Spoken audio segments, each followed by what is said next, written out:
ನಾಳೆ ಜುಲೈ 14 ಸೋಮವಾರ ಆಷಾಢ ಮಾಸ ಕೃಷ್ಣ ಪಕ್ಷದ ಸಂಕಷ್ಟಹರ ಚತುರ್ಥಿಯನ್ನು ಆಚರಣೆ ಮಾಡಲಾಗುತ್ತದೆ. ವಿಶೇಷವಾಗಿ ಈ ಸಂಕಷ್ಟಹರ ಚತುರ್ಥಿಯನ್ನು ಗಜಾನನ ಸಂಕಷ್ಟಹರ ಚತುರ್ಥಿ ಎನ್ನುವ ಹೆಸರಿನಿಂದ ಕರೆಯಲಾಗುತ್ತದೆ. ಈ ದಿನ ಗಣಪನನ್ನು ಭಕ್ತಿಯಿಂದ ಪೂಜೆ ಮಾಡಿ ಕಷ್ಟ ಮತ್ತು ಆರೋಗ್ಯ ಸಮಸ್ಯೆಗಳಿಗೆ ಪರಿಹಾರ ನೀಡು ಎಂದು ಬೇಡಿಕೊಂಡರೆ ಮಹಾಗಣಪತಿ ಸಂತುಷ್ಟನಾಗಿ ಬೇಡಿದ ವರಗಳನ್ನು ನೀಡುತ್ತಾನೆ. ಆಷಾಢ ಮಾಸದಲ್ಲಿ ಮಾಡುವ ಪೂಜೆಗಳಿಗೆ ಕೋಟಿ ಜನ್ಮಗಳ ಪುಣ್ಯ ಫಲ ದೊರೆಯುತ್ತದೆ. ಅತ್ಯಂತ ಶಕ್ತಿಶಾಲಿ ವ್ರತಗಳಲ್ಲಿ ಸಂಕಷ್ಟಹರ ಚತುರ್ಥಿ ಕೂಡ ಒಂದು. ಹಾಗಾಗಿ ನಾಳೆಯ ದಿನ ವ್ರತವನ್ನು ಆಚರಿಸಲು ಸಾಧ್ಯವಿಲ್ಲವೆಂದರೂ ಗಜಾನನ ಸಂಕಷ್ಟಹರ ಚತುರ್ಥಿಯ ದಿನ ಕೆಲವು ವಿಶೇಷ ಕ್ರಮಗಳನ್ನು ಅನುಸರಿಸುವ ಮೂಲಕ ಗಣೇಶನ ಆಶೀರ್ವಾದ ಪಡೆಯಬಹುದು. ಜೊತೆಗೆ ಜೀವನದಲ್ಲಿ ಆರೋಗ್ಯ, ಸಂತೋಷ, ಸಮೃದ್ಧಿ, ಸಂಪತ್ತು, ಯಶಸ್ಸು ಮತ್ತು ಖ್ಯಾತಿಯನ್ನು ಗಳಿಸಿಕೊಳ್ಳಬಹುದು. ಪ್ರತಿಯೊಂದು ಕೆಲಸಗಳು ಈಡೇರುತ್ತದೆ. ಪ್ರಥಮ ಪೂಜಿತನ ಸಂಪೂರ್ಣ ಅನುಗ್ರಹ ಲಭಿಸುತ್ತದೆ. ಈ ದಿನ ಎಲ್ಲಾ ದೇವಾನುದೇವತೆಗಳೆಲ್ಲ ಪ್ರಥಮ ಪೂಜಿತ ಗಣೇಶನಿಗೆ ವಿಶೇಷ ರೀತಿಯಲ್ಲಿ ಪೂಜಾ ಸೇವೆಗಳನ್ನು ಮಾಡಲಾಗುತ್ತದೆ. ಜೊತೆಗೆ ಭಕ್ತಿಯಿಂದ ಉಪವಾಸವನ್ನು ಆಚರಿಸಲಾಗುತ್ತದೆ. ಚತುರ್ಥಿ ತಿಥಿ ಸಮಯವು ಜುಲೈ 14 ಬೆಳಗಿನ ಜಾವ 1:02 ಪ್ರಾರಂಭವಾಗಿ ಜುಲೈ 14 ರಾತ್ರಿ 11:59 ಮುಕ್ತಾಯವಾಗುತ್ತದೆ. ಚಂದ್ರೋದಯದ ಸಮಯ ನಾಳೆ ರಾತ್ರಿ 9:35. ಗಣಪತಿಗೆ ಅತ್ಯಂತ ಪ್ರಿಯವಾದವುಗಳಲ್ಲಿ ಗರಿಕೆಯೂ ಒಂದು. ಹಾಗಾಗಿ ನಾಳೆಯ ದಿನ ಗಣಪತಿ ಫೋಟೋ ಅಥವಾ ವಿಗ್ರಹಕ್ಕೆ 21 ಗಂಟುಗಳಿಂದ ತಯಾರಿಸಿದ ಗರಿಕೆಯ ಮಾಲೆಯನ್ನು ಅರ್ಪಿಸಿ. ಈ ವರ್ಷವಿಡೀ ಹಣಕಾಸಿನ ಸಮಸ್ಯೆಗಳು ಉಂಟಾಗದಂತೆ ಗಣಪತಿಯ ಆಶೀರ್ವಾದ ನಿಮ್ಮ ಮನೆಯ ಮೇಲೆ ಇರುತ್ತದೆ. ಗರಿಕೆ ಮಾಲೆ ಹಾಕಲಾಗದವರು 21 ಗರಿಕೆಯನ್ನು ಸಹ ಅರ್ಪಿಸಬಹುದು. ಕೆಂಪು ಬಣ್ಣದ ಹೂವುಗಳಿಂದ ಗಣಪತಿಯನ್ನು ಪೂಜಿಸಿದರೆ ನಿಮ್ಮ ಪೂಜೆಗೆ ದುಪ್ಪಟ್ಟು ಪುಣ್ಯ ಸಿಗುತ್ತದೆ. ಅದರಲ್ಲೂ ಗಣಪತಿ ಪೂಜೆಯಲ್ಲಿ ದಾಸವಾಳ ಹೂವಿದ್ದರೆ ತುಂಬಾ ಶ್ರೇಷ್ಠ.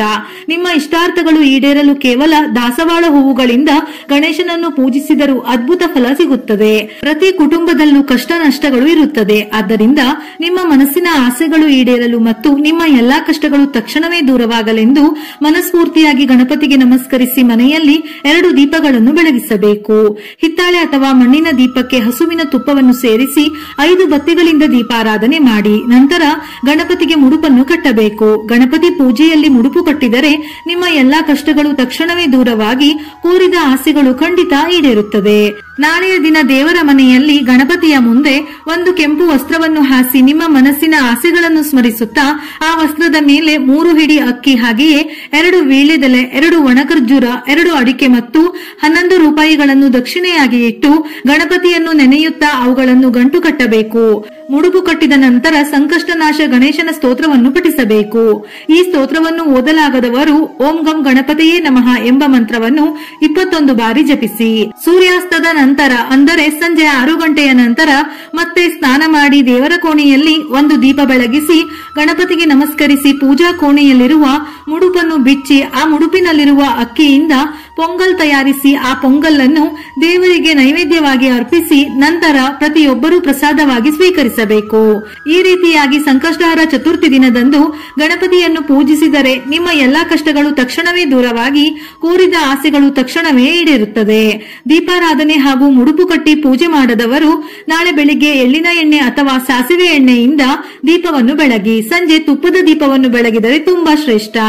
ಈ ದಿನ ಮನೆಯಲ್ಲಿ ಎಕ್ಕದ ಗಿಡವನ್ನು ನೆಟ್ಟರೆ ಬಹಳ ಒಳ್ಳೆಯದು.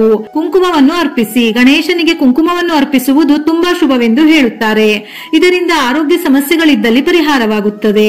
ಶಮಿ ಎಲೆ ಗಣೇಶನಿಗೆ ತುಂಬಾ ಪ್ರಿಯವೆಂದು ಹೇಳುತ್ತಾರೆ. ಹಾಗಾಗಿ ಗಜಾನನ ಸಂಕಷ್ಟ ಚತುರ್ಥಿಯ ದಿನ ಶಮಿ ಎಲೆಗಳನ್ನು ಗಣೇಶನಿಗೆ ಅರ್ಪಿಸಿ. ಶಮಿ ಮರವನ್ನು ಪೂಜಿಸುವುದು ಕೂಡ ಶುಭ ಫಲಗಳನ್ನು ನೀಡುತ್ತದೆ. ಇದರಿಂದ ಯಾವುದೇ ರೀತಿಯ ಕಷ್ಟಗಳು ಮತ್ತು ಶನಿದೋಷಗಳಿದ್ದರೆ ನಿವಾರಣೆಯಾಗುತ್ತದೆ. ಜಾತಕ ದೋಷಗಳೆಲ್ಲ ತಕ್ಷಣವೇ ದೂರವಾಗುತ್ತದೆ. ಗಣೇಶನಿಗೆ 1 ಕರ್ಪೂರ ಮತ್ತು 6 ಲವಂಗವನ್ನು ಅರ್ಪಿಸಿ. ಹಾಗೆಯೇ ಕಲವಾ ದಾರವನ್ನು ತೆಗೆದುಕೊಂಡು ಅದನ್ನು ಗಣೇಶನ ಪಾದದಲ್ಲಿ ಇಟ್ಟು ಭಗವಂತನನ್ನು ಪೂಜಿಸಿ. ಪೂಜೆಯ ನಂತರ ಆ ಕಲವಾ ದಾರವನ್ನು ನಿಮ್ಮ ಕೈಯಲ್ಲಿ ಕಟ್ಟಿಕೊಳ್ಳಿ. ಹೀಗೆ ಮಾಡುವುದರಿಂದ ಕೆಲಸದ ಸ್ಥಳದಲ್ಲಿ ನೀವು ಬಯಸಿದ ಯಶಸ್ಸನ್ನು ಪಡೆಯುತ್ತೀರಿ. ಶಾಸ್ತ್ರದಲ್ಲಿ ಗಣಪತಿಯನ್ನು ಬುದ್ಧಿವಂತಿಕೆಯ ಅಧಿಪತಿ ಎಂದು ಕರೆಯಲಾಗುತ್ತದೆ. ಆದ್ದರಿಂದ ಗಣಪತಿಯನ್ನು ಪೂಜಿಸುವುದರಿಂದ ಬುದ್ಧಿವಂತಿಕೆಯು ಪ್ರಾಪ್ತಿಯಾಗುತ್ತದೆ. ಗಣಪತಿಯ ದೇವಸ್ಥಾನಕ್ಕೆ ಹೋಗಿ 5, 11, 21, 108 ನಿಮ್ಮ ಶಕ್ತಿಗೆ ಅನುಸಾರವಾಗಿ ಗರಿಕೆಯನ್ನು ಅರ್ಪಿಸಿ ಪೂಜೆ ಮಾಡಿ. ಇದರಿಂದ ಉದ್ಯೋಗ ವ್ಯಾಪಾರದಲ್ಲಿ ಒಳ್ಳೆಯ ಏಳಿಗೆ ಆಗುತ್ತದೆ. ಜಾತಕದಲ್ಲಿ ಬುಧ ಗ್ರಹದ ದೋಷವಿದ್ದರೆ ನಿವಾರಣೆ ಆಗುವುದರ ಜೊತೆಗೆ ವ್ಯಕ್ತಿಯು ಉದ್ಯೋಗ ಮತ್ತು ವ್ಯಾಪಾರ ಕ್ಷೇತ್ರದಲ್ಲಿ ಯಶಸ್ಸನ್ನು ಪಡೆಯಬಹುದು. ಪೂಜೆಯ ಸಮಯದಲ್ಲಿ ಗಣೇಶನಿಗೆ ಸಂಬಂಧಪಟ್ಟ ಗಣೇಶ ಅಷ್ಟೋತ್ತರ, ಗಣಪತಿ ಉಪನಿಷತ್, ವೇದ ಮಂತ್ರಗಳನ್ನು ಪಠಿಸಬಹುದು. ಸಂಕಷ್ಟಹರ ಸ್ತೋತ್ರ, ವಕ್ರತುಂಡ ಮಹಾಕಾಯ ಅಥವಾ ಯಾವುದಾದರೂ ಗಣೇಶನಿಗೆ ಸಂಬಂಧಪಟ್ಟಂತಹ ಮಂತ್ರ ಶ್ಲೋಕಗಳನ್ನು ಸಂಕಷ್ಟಹರ ಚತುರ್ಥಿ ವೇಳೆ ಪಠಿಸಬಹುದು.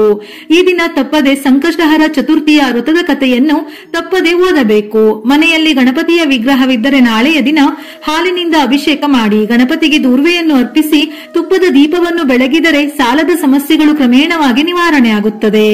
ಇನ್ನು ಪೂಜೆಯ ಸಮಯದಲ್ಲಿ ನಿಮಗೆ ಬಂದಿರುವ ಗಣೇಶ ಸ್ತೋತ್ರ, ಮಂತ್ರ, ಶ್ಲೋಕ, ಗಣಪತಿ ಉಪನಿಷತ್ತುಗಳನ್ನು ಪಠಿಸಿ ಅಥವಾ ಕೇಳಬಹುದು. ಸಂಜೆ ಚಂದ್ರೋದಯದ ಸಮಯದಲ್ಲಿ ಚಂದ್ರನಿಗೆ ತಪ್ಪದೆ ಅರ್ಘ್ಯವನ್ನು ಅರ್ಪಿಸಿ ನಮಿಸಿ ಸಂಕಷ್ಟಹರ ಚತುರ್ಥಿಯ ವ್ರತವನ್ನು ಸಂಪೂರ್ಣಗೊಳಿಸಬೇಕು. ಇನ್ನು ದೀರ್ಘಕಾಲದ ಅನಾರೋಗ್ಯ ಸಮಸ್ಯೆಗಳಿಂದ ಬಳಲುತ್ತಿರುವವರು ಈ ಸಂಕಷ್ಟಹರ ಚತುರ್ಥಿ ದಿನದಂದು ರಾತ್ರಿಯ ಸಮಯದಲ್ಲಿ ಚಂದ್ರನನ್ನು ನೋಡುತ್ತಾ ಚಂದ್ರನಿಗೆ ಹಾಲಿನಿಂದ ಅರ್ಘ್ಯವನ್ನು ಅರ್ಪಿಸಿ. ಅನಾರೋಗ್ಯ ಸಮಸ್ಯೆಗಳೆಲ್ಲ ದೂರವಾಗಿ ಉತ್ತಮ ಆರೋಗ್ಯ ಲಭಿಸುತ್ತದೆ. ವೀಳ್ಯದೆಲೆಯಲ್ಲಿ ಹಣವನ್ನು ಆಕರ್ಷಿಸುವ ಶಕ್ತಿ ಇದೆ. ಹಾಗಾಗಿ ನಾಳೆಯ ದಿನ ಗಣೇಶನಿಗೆ ವೀಳ್ಯದೆಲೆಯನ್ನು ಅರ್ಪಿಸುವುದರಿಂದ ಸಂಪತ್ತು ವೃದ್ಧಿಯಾಗುತ್ತದೆ. ನಿಮ್ಮ ಕುಟುಂಬದಲ್ಲಿರುವ ಎಲ್ಲಾ ಸಮಸ್ಯೆಗಳು ದೂರವಾಗಿ ನಿಮ್ಮ ಕುಟುಂಬಕ್ಕೆ ಸುಖ, ಸಂತೋಷ, ಸಂಪತ್ತು ಬರಲು, ಮನೆಯಲ್ಲಿರುವ ಅಷ್ಟ ದಾರಿದ್ರ್ಯಗಳು ದೂರವಾಗಿ ಹಣವು ವೃದ್ಧಿಯಾಗಿ ನಿಮ್ಮ ಮನೆಗೆ ಬರಬೇಕೆಂದರೆ ಈ ಸಂಕಷ್ಟಹರ ಚತುರ್ಥಿಯ ದಿನದಂದು ಒಂದು ನಿಂಬೆ ಹಣ್ಣನ್ನು ಕೆಂಪು ಬಟ್ಟೆಯಲ್ಲಿ ಕಟ್ಟಿ ನಿಮ್ಮ ಮನೆಯ ಮುಖ್ಯ ಬಾಗಿಲಿಗೆ ಕಟ್ಟಿ. ಗಣಪತಿಯ ಅನುಗ್ರಹದಿಂದ ನಿಮ್ಮ ಮನೆಗೆ ಸಮೃದ್ಧಿ ಲಭಿಸುತ್ತದೆ. ನೆನೆಸಿದ 21 ಕಡಲೆಕಾಳಿನ ಹಾರವನ್ನು ತಯಾರಿಸಿ ಗಣೇಶನಿಗೆ ಅರ್ಪಿಸಿದರೂ ನಿಮ್ಮ ಇಷ್ಟಾರ್ಥ ನೆರವೇರುವುದಲ್ಲದೆ ಉತ್ತಮ ಫಲಗಳನ್ನು ಪಡೆಯಬಹುದು. ಸಂಕಷ್ಟಹರ ಚತುರ್ಥಿಯನ್ನು ಆಚರಿಸುವುದರಿಂದ ಪುತ್ರ ಸಂತಾನ ಪ್ರಾಪ್ತಿ, ರಾಜ್ಯ ಪ್ರಾಪ್ತಿ, ಕುಜ ದೋಷ ನಿವಾರಣೆ, ಆರ್ಥಿಕ ಸಮಸ್ಯೆಗಳು, ಅನಾರೋಗ್ಯ ಸಮಸ್ಯೆಗಳು, ಉದ್ಯೋಗ ವ್ಯವಹಾರ ಸಮಸ್ಯೆಗಳು, ಹೀಗೆ ಎಷ್ಟೇ ಸಮಸ್ಯೆಗಳಿದ್ದರೂ ನಿವಾರಣೆಯಾಗುತ್ತದೆ. ಒಂದು ವೇಳೆ ವ್ರತವನ್ನು ಮಾಡದೇ ಇದ್ದರೂ ಸಹ ಈ ಮೇಲಿನ ಪರಿಹಾರಗಳನ್ನು ಸಂಕಷ್ಟಹರ ಚತುರ್ಥಿಯ ದಿನ ಮಾಡಿದರೆ ದುಪ್ಪಟ್ಟು ಫಲ ಸಿಗುವುದಲ್ಲದೆ ಗಣೇಶನ ಸಂಪೂರ್ಣ ಅನುಗ್ರಹ ಪ್ರಾಪ್ತಿಯಾಗುತ್ತದೆ. ವಿಡಿಯೋ ಇಷ್ಟ ಆಗಿದ್ದಲ್ಲಿ ಮರೆಯದೆ ಲೈಕ್ ಕೊಟ್ಟು ನಿಮ್ಮವರಿಗೆ ಶೇರ್ ಮಾಡಿ. ಇದೇ ರೀತಿಯ ಮನಮುಟ್ಟುವ ಉಪಯುಕ್ತ ಮಾಹಿತಿಗಳಿಗಾಗಿ ಮತ್ತೆ ಭೇಟಿಯಾಗೋಣ.